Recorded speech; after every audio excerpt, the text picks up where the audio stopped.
Hello everyone, welcome to PP Civil Services. This is Prashant Kumar and it is about me. You can read it.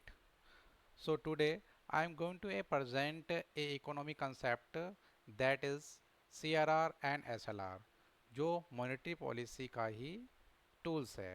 ठीक है, तो आज हम इस lecture में cash reserve ratio and statutory liquidity ratio in सब के बारे में पढ़ेंगे और ये दोनों में डिफरेंस क्या है और ये होता क्या है और ये आरबीआई इसके थ्रू क्या करता है, इससे क्या इम्पैक्ट डलता है इकोनॉमी में। ऑल थिंग्स हम इसके अंदर कवर करेंगे। ठीक है, सो इस लेक्चर को ध्यान से देखिएगा।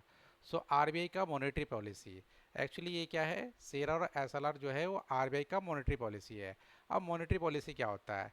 एक्चुअली मॉनेटरी पॉलिसी होता है कि एक तरह का एक्शन होता है जो आरबीआई द्वारा लिया जाता है। ठीक है, क्या करता है? ये कंट्रोल करता है मनी सप्लाई, मनी अवेलेबिलिटी को, इंटरेस्ट रेट को, ताकि क्या कर सके, ये इकोनॉमी स्टेबिलिटी बना सके और ग्रोथ कर सके।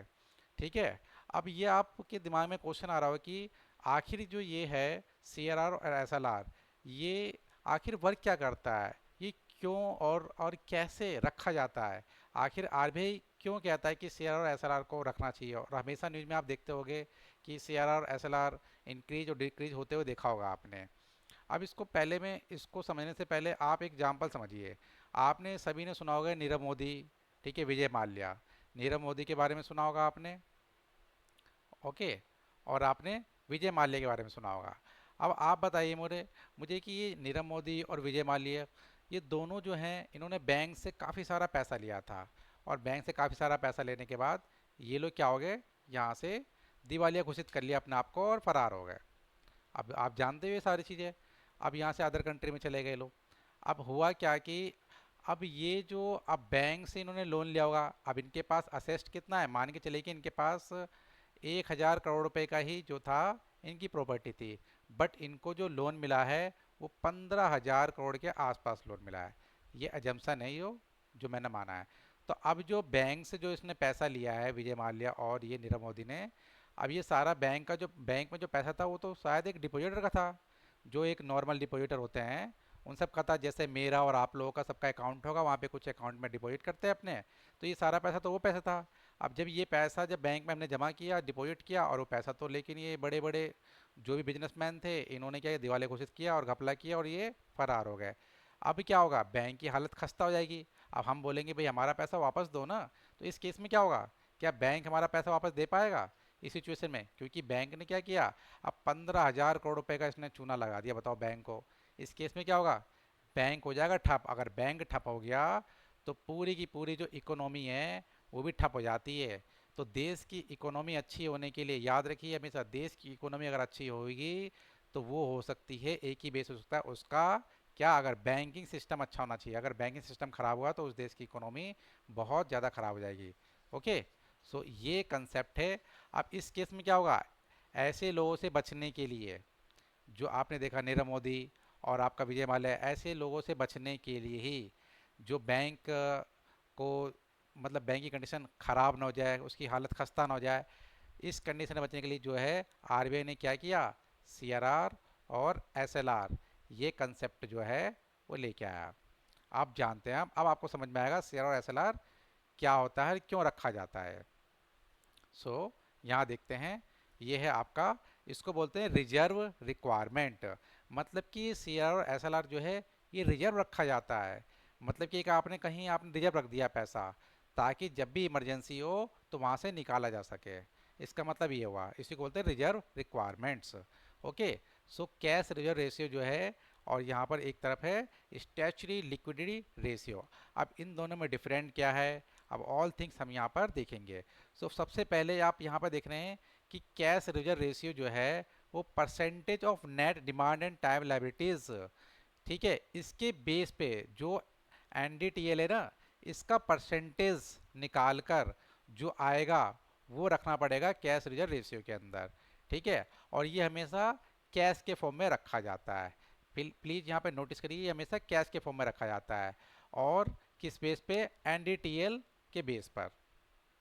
और यहाँ भी देखेंगे एसएलआर में क्या है, ये भी जो है एनडीटीएल के बेस पे ही रखा जाता है। मतलब कि इसका परसेंटेज निकाला जाता है कि एनडीटीएल का जो भी परसेंटेज होगा, जो भी फिक्स किया होगा किसने? आरबीआई ने फिक्स किया होगा, जो भी एसएलआर, ठीक है, वो पैसा अलग रखा जाएगा।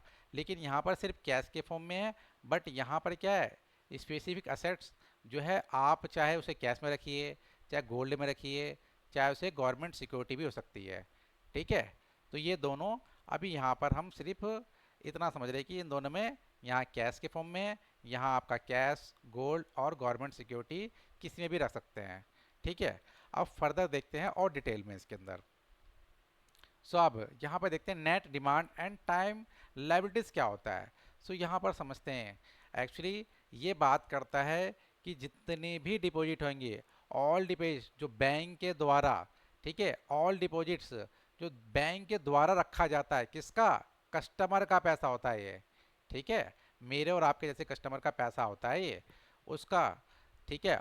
और ये जो होता है, ये विड्रॉ किया जाता है, जब मर्जी भी उस पैसे को विड्रॉ किया जा सकता है, क्योंकि क्या है, सेविंग अकाउंट और करेंट अकाउंट आपने सुना होगा, और डीडी जिसको बोलते हैं ना, डिमांड ड्राफ्ट, ये पैसा वो होता है कि आपके सेविंग अकाउंट में पैसा है, आपने अपने सेविंग अकाउंट में मान के चलिए कि 100 रुपये रखे हैं, तो आप तुरंत जाके एटीएम से निकाल सकते हो। वैसे करेंट अकाउंट में अगर कोई पैसा नहीं भी है, तब भी आप करंट अकाउंट में तुरंत निकाल सकते हो। वैसे डीडी, आपने डीडी बनाया और डीडी बना के आपने तुरंत पैसा निकाल लिया, इसलिए इसको क्या बोला गया, इसको ये बोला गया कि आप विड्रॉ कर सकते हो इमिडिएटली, ठीक है। ये वाला पैसा हो गया। या तो इसके हो सकता है आफ्टर ए स्पेसिफिक पीरियड, मतलब कि एक टाइम पीरियड के बाद आप जो पैसा निकाल सकते हो, जैसे कि फिक्स डिपॉजिट वाला पैसा, आपने 5 साल के लिए फिक्स डिपॉजिट कर दिया बैंक के अंदर, और उसके बाद आपको उसका कुछ परसेंट लगाकर आपको बैंक उसका पैसा जो है कई गुना ज़्यादा दे सकता है। ऐसी रिकरिंग डिपॉजिट और गोल्ड डिपॉजिट, ठीक है, ये भी आपका क्या है, एक फिक्स टाइम पर आपने क्या किया, उसको वो पैसा जो भी है, आपने पैसा जमा कराया या फिर गोल्ड गोल्ड जमा कराया आपने, और उसके बदले में आपको क्या मिलेगा, आपको बढ़ के मिलेगा, ठीक है। तो ये सारे के सारे क्या हैं, इसको बोलते हैं आपके net demand and time liabilities में आएंगे ये वो डिपॉजिट हैं, ठीक है। अब यहाँ देखते हैं हम कि आपको बताया मैंने net demand and time liabilities में कि इसमें क्या होता है, total demand and time liabilities, मतलब कि जो भी डिपॉजिट हुआ होगा, आप ध्यान रखिए, जो भी डिपॉजिट हुआ होगा मतलब total demand and time liabilities. अब यहाँ पर क्या है, सब कुछ डिपॉजिट है, यहाँ पर ये भी डिपॉजिट है, देखिए यहाँ पर saving account, current account, DD वाला पैसा, फिर यहाँ पे फिक्स डिपॉजिट वाला, रिकरिंग डिपॉजिट, गोल्ड डिपॉजिट, ये तो पैसा इंक्लूड है इसके अंदर, ठीक है। तो वो तो ये जो पैसा जो आप देख रहे हो ना, ये पैसा सारा इंक्लूड होगा उसके अंदर। अब टोटल में क्या हो सकता है, अब इसके अंदर हो सकता है कि ये तो प्लस है, साथ में क्या है, हो सकता है एक बैंक ने दूसरे बैंक को उधार दे दिया हो, एक बैंक ने दूसरे बैंक को क्या हो गया, लैंड कर दिया हो कुछ पैसा, मतलब कि उसको पब्लिक ने कुछ पैसा दिया और पब्लिक ने पैसा जमा कराया, तो उस पैसे में से ही क्या क्या कुछ पैसा जो है वो लैंड कर दिया किसको, दूसरे बैंक को। अब ये लैंडिंग वाला पैसा जो है, अब यहाँ पर क्या कर रहे हैं हम, जब भी हमें एनडीटीएल निकालना हो तो उसमें से माइनस करना पड़ेगा हमें डिपॉजिट विद अदर बैंक, ये ध्यान रखिएगा। जो भी दूसरे बैंक में पैसा जमा हुआ होगा उसको माइनस कर दोगे तो आपका आ जाएगा एनडीटीएल, ठीक है। Total demand and time limited में से आपको माइनस करना होगा डिपॉजिट विद अदर बैंक, तो आपका आएगा एनडीटीएल। अब ये सारी चीज़ तो आपने यहाँ देख ली, थ्योरिकल में बता रहा हूँ आपको, लेकिन इसको एग्जाम्पल के थ्रू समझते हैं और क्लैरिटी से समझ में आएगी। अब यहाँ देखिए, जो सीआरआर क्या होता है, कैश रिजर्व रेशियो, ओके। तो हमेशा जो इसके नाम से पता चल रहा है कि कैश के फॉर्म में रिजर्व रखना है, ठीक है। और आज की डेट में मान के चलिए कि हमने अजम्पशन किया है लगभग 2024 के अंदर ये 4% जो है आरबीआई ने फिक्स किया है कि भैया कैश रिजर्व रेशियो जो है हर बैंक को 4% रखना है। अब 4% किसकी बात कर रहा है, ये 4% एनडीटीएल की बात कर रहा है, ठीक है, इसके ऊपर बात कर रहा है 4% एनडीटीएल के ऊपर। अब मान के चलिए कि यहाँ पर जो है 10 डिपोजिटर्स है, 10 डिपोजिट का मतलब हो सकता है कि 10 कस्टमर हो गए, हमने माना कि 10 कस्टमर है और 10 कस्टमर ने क्या किया, किसी कस्टमर 20 रुपये जमा कराया, किसी ने 10 रुपये, किसी ने 5 रुपये, इस तरह से क्या हो गया, टोटल 10 कस्टमर ने क्या किया, 100 रुपये डिपॉजिट कराया, कहाँ पर, एसबीआई बैंक के अंदर। आप देखते रहिए, ध्यान से समझिएगा यहाँ पर कि 10 कस्टमर हैं जिन्होंने 100 रुपये जमा कराया एसबीआई बैंक के अंदर। अब एसबीआई बैंक के पास पैसा आ गया। अब इस केस में क्या हो गया, अगर सीआरआर है तो आप जानते हैं ना, विजय माल्या अगर ऐसे लोग होते तो बैंक क्या करती है, ये सारे के सारे 100 रुपए क्या होता, अगर उधार देता विजय माल्या को, बैंक हो जाता ठप और बैंक हो जाता बर्बाद। इसीलिए क्या है, बैंक को बचाने के लिए शेयर और एसएलआर का जो रिजर्व रखा जाता है। अब क्या होगा, एसबीआई बैंक में 100 रुपये जमा हो गया। अब 100 रुपये जमा हुआ तो अब क्या किया एसबीआई ने, क्या किया आगे जो है अदर बैंक को 25 रुपये क्या हो गया, वो उधार दे दिया। हो सकता है एक बैंक दूसरे बैंक को भी लैंड कर सकता है। अब ये हो गया 25 रुपये इसको उधार दे दिया। अभी क्या हुआ, अब इस बैंक के पास कितने पैसे बचे, अब इस बैंक के पास जो एसबीआई बैंक के पास बचे अब 75 रुपये।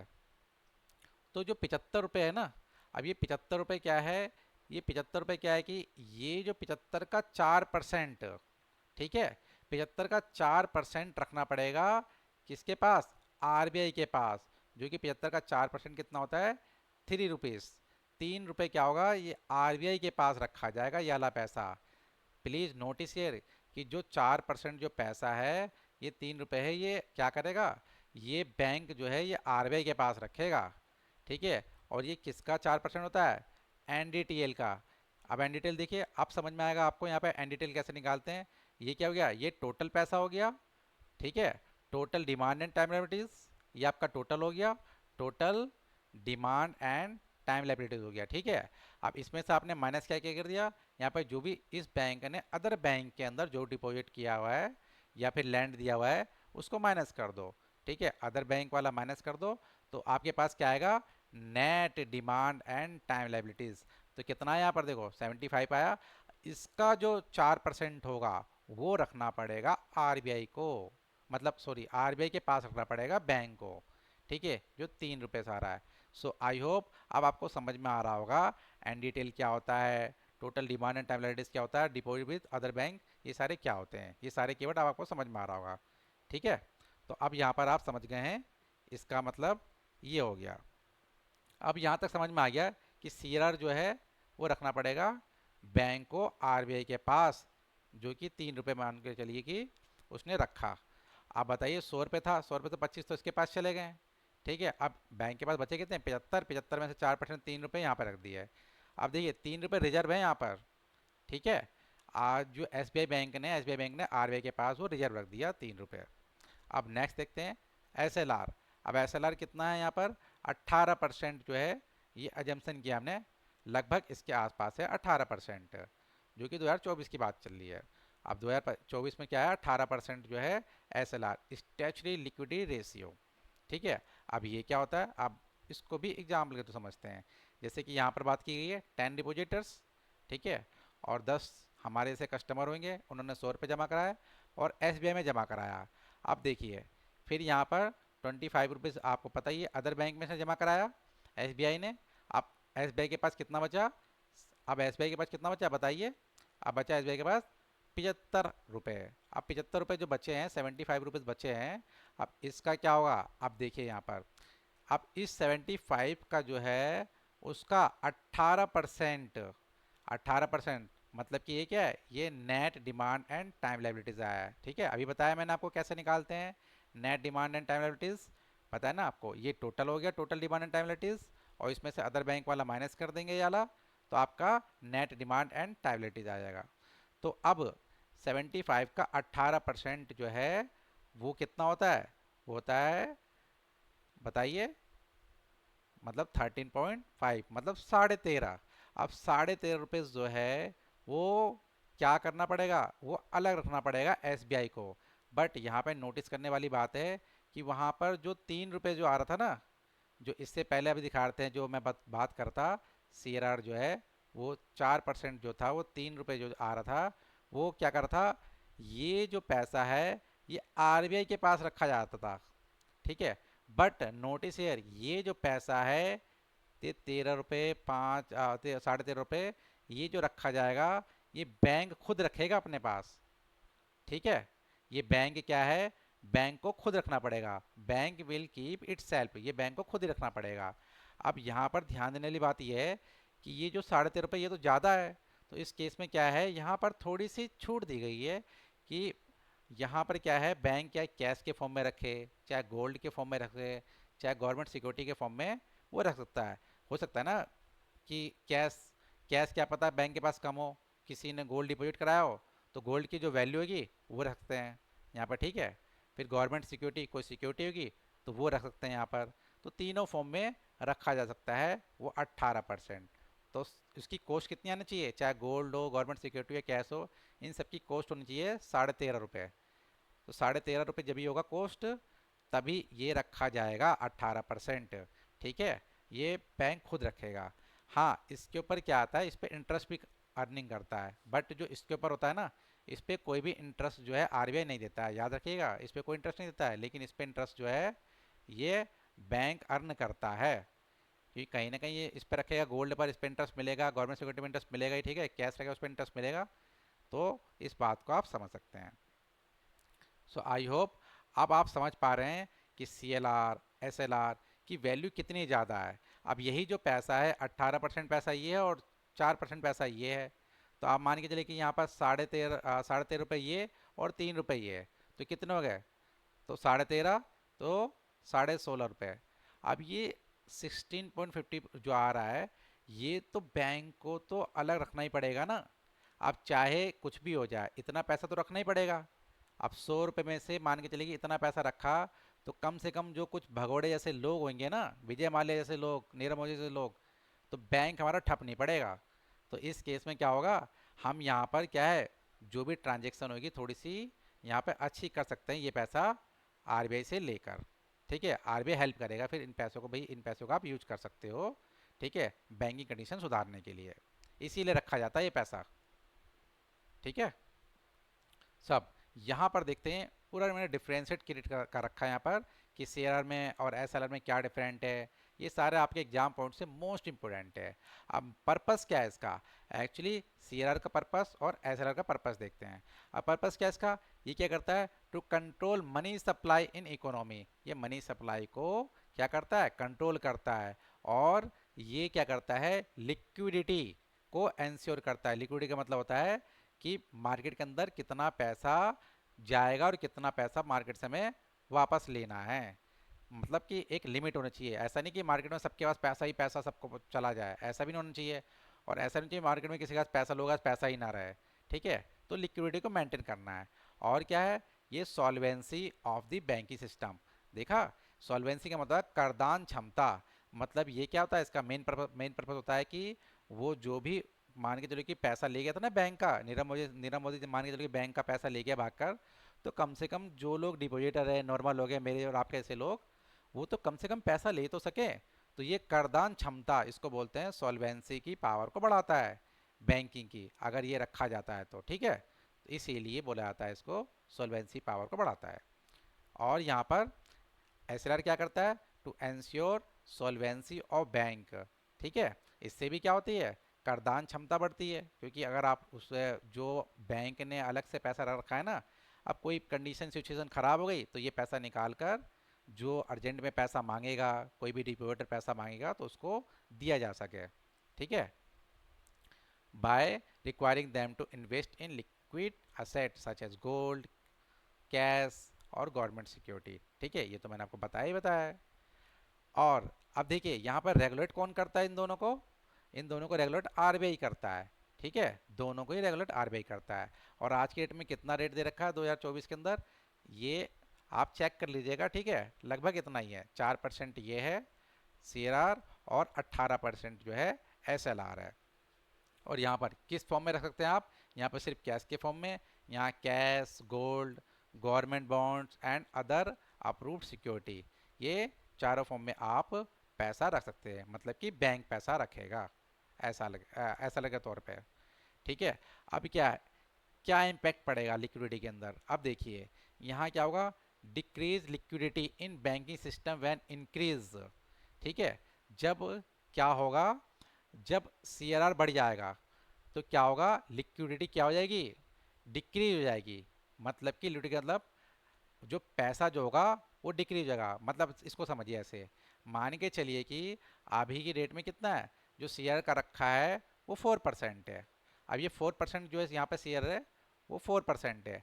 अब यहाँ पे मान के चलिए 4% पैसा ये है, अगर इसी को बढ़ाकर, अगर मान के चलिए कि आरबीआई ने इसको बढ़ाकर 10% कर दिया, तो अब क्या है, ये जो 10% पैसा है वो बैंक को ज़्यादा रखना पड़ेगा, किसके पास, आरबीआई के पास रखना पड़ेगा 10%। तो अब क्या है, बैंक के पास जो है आगे पैसा देने के लिए बिजनेसेस को, बिजनेसमैन पर्सन को पैसा देने के लिए लोन कम रहेगा। जब पैसा कम रहेगा तो क्या होगा, लिक्विडिटी क्या हो जाएगी, डिक्रीज हो जाएगी, मतलब कि मार्केट में पैसा कम पहुंचेगा। ठीक है, क्योंकि यहाँ पे क्या है, banks have to keep more reserves with RBI, bank को ज़्यादा पैसा रखना पड़ेगा। ठीक है, अगर सीआर को बढ़ा दिया जाता है तो इसको बोलते हैं मार्केट के अंदर क्या है, लिक्विडिटी डिक्रीज होना, मतलब कि मार्केट में पैसा कम होना। ठीक है, इस स्टेट का मतलब इस स्टेटमेंट का मतलब ये होता है।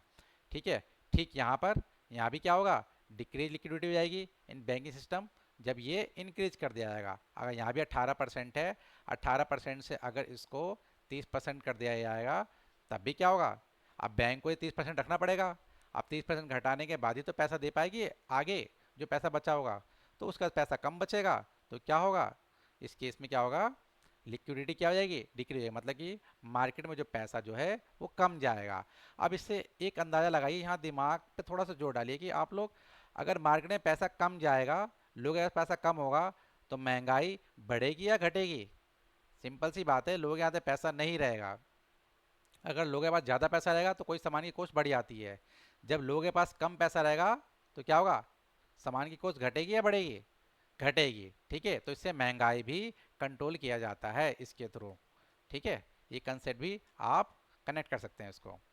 अब यहाँ पे देखिए, इफेक्ट ऑन इंटरेस्ट रेट। अब इंटरेस्ट रेट पे क्या इफेक्ट पड़ेगा, अब इससे क्या होगा, can lead higher interest rate if banks have to hold more reserves, reducing fund available for lending. अब क्या होगा, इंटरेस्ट रेट हाई हो जाएगा। क्यों, क्योंकि अगर मान के चले कि इफ, मतलब कि क्या करेगा ये, if banks have to hold more reserves, मतलब कि बैंक अगर ज़्यादा रिजर्व करेगा, 10% रिजर्व करेगा वो 4% से, तो क्या होगा, बैंक के पास पैसा ही कम रहेगा, उसको प्रॉफिट भी करना ही है। अब बैंक के पास पैसा कम बचेगा क्योंकि 10% तो उसको ये रखना है। ठीक है, ऊपर से यहाँ पर ये भी अगर हायर इंटरेस्ट यहाँ भी होगा, देखिए इसकी वजह से भी, और यहाँ पे 30% ये हो गया, तो 30 और 10 40% तो यही हो गया ना। मान के चलिए 100 रुपये में, 100 रुपये 40% तो चला गया, बचे 60 रुपीज़। अब 60 रुपीज़ जो बचे हैं बैंक के पास, इसी पर अर्निंग करना है। अब इस पे क्या करेगा, तो इस केस में क्या होगा, इंटरेस्ट रेट क्या करेगा, बैंक हाई करेगा। तो इंटरेस्ट रेट क्या करेगा, हाई कर देगा, क्योंकि उसको अर्निंग भी करना है, अपने एम्प्लॉय को सैलरी देना है, खुद ही प्रॉफिट करना है। तो इस स्टेट का मतलब ये होता है कि क्या होगा, हायर इंटरेस्ट रेट हो जाएगा। ठीक है, नेक्स्ट क्या होता है, यहाँ पर फ्लेक्सिबिलिटी की बात करती है। तो यहाँ पर क्या है, नो फ्लेक्सिबिलिटी, मतलब कि यहाँ पर कोई भी ऐसी फ्लेक्सिबिलिटी नहीं है, आपको कैश के फॉर्म में पैसा रखना पड़ेगा, अदर कोई ऑप्शन नहीं है। बट यहाँ पर कुछ फ्लेक्सिबिलिटी है बैंक के पास, कि वो लिक्विड किस फॉर्म में रखना चाहते हैं, कैश, गोल्ड। ठीक है, कैश, गोल्ड या गवर्नमेंट सिक्योरिटी, इन फॉर्म में बैंक क्या है, पैसा रख सकती है।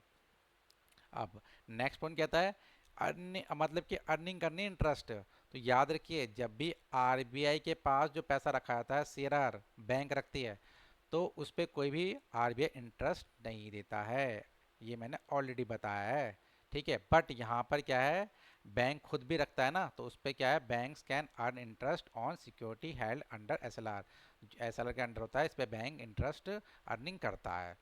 ठीक है, अब नेक्स्ट है फ्रीक्वेंसी ऑफ चेंज। अब क्या क्या है, यहाँ पर ये बताया जा रहा है कि can be changed more frequently by RBI depending on economic condition.